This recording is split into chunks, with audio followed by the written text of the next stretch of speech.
Now, employers could be sued for disability discrimination if they fail to make reasonable adjustments for menopausal workers, including allowing working from home, introducing rest areas, or lowering the temperature in offices. Well, we're still joined by former government advisor James Price. Now, it's funny, this one. You know, I think that women have to go through a fair amount of rubbish that men don't have to, you know, once a month. And then when you finally get over the once a month, you have to go through this horrible transition period. And it's hard work. It genuinely is hard work. But do you know what? For centuries, we've rolled up our sleeves and got on with it. And I don't think I like this legislation. I think it makes us more vulnerable to people going, well, can't hire a woman of a certain age. Well, let me just say, this is what I'm torn. I'm torn because I did think menopausal women get a bad deal.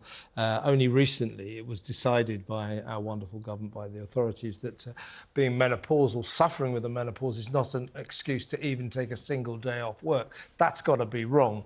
So I'm not against the principle of menopausal women getting a good break, getting time off. He just wants fewer women in the workplace. But the problem with it, that's not true.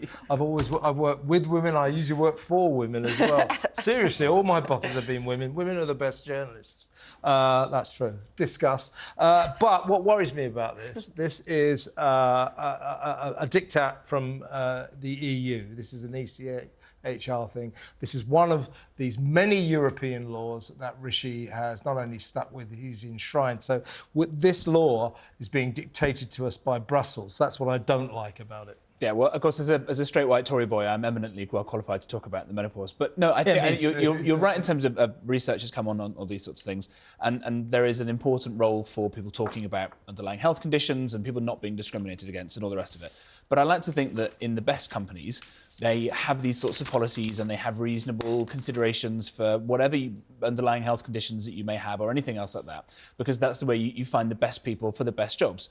And that capitalism and markets are much better at doing this sort of thing than the government tends to be, because otherwise you get a one-size-fits-all policy, whatever it is, and you stop treating employers as what they actually are, as in people who care more about their employees than the state ever would, and capitalism as a creative and wonderful and human concept that benefits everybody inside it more than any other system. And you start saying, oh, we've got to do it like this and this and this because the state says so.